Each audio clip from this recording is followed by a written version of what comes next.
اپنی آنکھوں سے دیکھا ہے مسجدیں بھری ہوئی ہیں، 5,000 کا مجمع ہے، لیکن فجر سے پہلے محفل ختم کی گئی، فجر کی نماز میں ریگولر نمازی بھی نہیں آتے، وہ بھی بھاگ جاتے ہیں۔ کیا فائدہ آپ کی ایسی نعت خوانیوں کا؟ کیا آپ یہ سمجھتے ہیں اس میں اللہ تعالیٰ آپ کو محبت کی نگاہوں سے دیکھے گا؟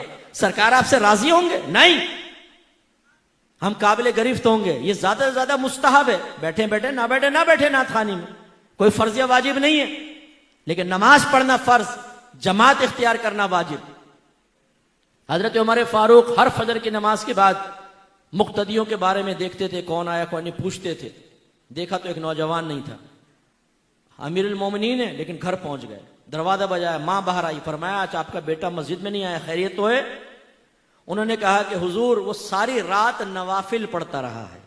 یہ نہیں کہا نعت خوانی میں بیٹھا ہوا تھا، دوستوں کے ساتھ چلا گیا تھا، ڈیوٹی سخت تھی، نہیں، وہ ساری رات نوافل پڑھتا رہا تھا۔ فجر کے ٹائم اس کی آنکھ لگ گئی اور اس کی جماعت نکل گئی۔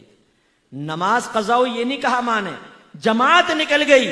عمر فاروق رضی اللہ تعالیٰ عنہ نے فرمایا کہ اے خاتون، اگر تیرا بیٹا ساری رات سوتا رہتا لیکن فجر ہمارے ساتھ جماعت سے ادا کرتا تو اس کی فجر کی جماعت اس کی شب بھر کی عبادت سے بہتر تھی۔ خدا را اس خوش فہمی سے باہر آؤ، سنیوں باہر آ جاؤ۔ یہ ہمیں دھوکے میں مبتلا کیا گیا ہے کہ تم نبی کے نام کے نعرے لگاؤ، نعت خوانی کرو، نجات پا جاؤ گے۔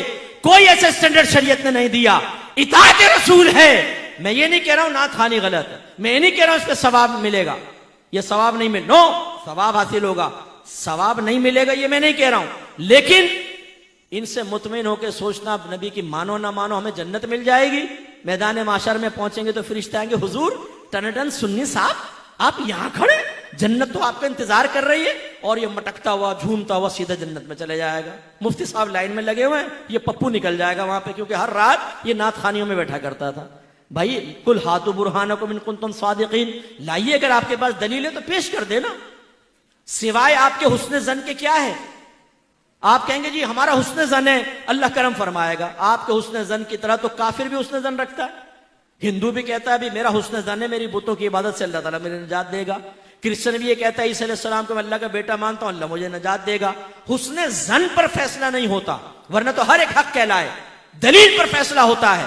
آپ مجھے دلیل دیجئے کہ آپ نماز نہ پڑھیں، آپ جھوٹ بولیں، آپ غیبتیں کریں، آپ لڑکیوں کے پیچھے بھاگیں، آپ فحاشی کریں، آپ گندی گالیاں بکیں، آپ ہیروئن پئیں، آپ سگریٹیں پئیں، آپ نشہ کریں، آپ ماں باپ کی آنکھوں میں آنکھیں ڈال کر بدتمیزیاں کر کے ان کو ان کی کمزوریوں کا احساس دلائیں، اور صرف نعت خوانی میں بیٹھے آپ کو نجات مل جائے گی۔ لائیے دلیل، اس پہ پیش کیجئے۔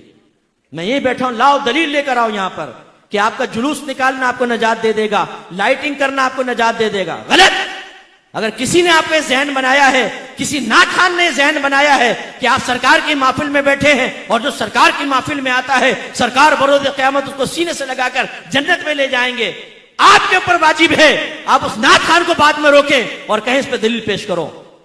ٹھیک ہے ہم تمہاری بات مانتے ہیں، نہیں مانتے مفتی صاحب کی بات، وہ ڈانٹ کے چلے گئے، سخت لہجے میں گفتگو کی، تم نے بڑی پیاری بات کہی، لاؤ دلیل دو، جب تک نعت خوان دلیل نہ دے بند کر لینا سو گھر کے کمرے میں، بولنا کہ نہیں جانے دیں گے۔ تم نے کیسے دھوکے میں مبتلا کیا، تم نے ہمیں نمازوں سے دور کر دیا، تم نے تقوی سے دور کر دیا، حرام کھا کھا کر نعت خوانیوں میں آ کر بیٹھ کر ہم سمجھتے نجات ہو جائے گی، کیسے ہو جائے گی؟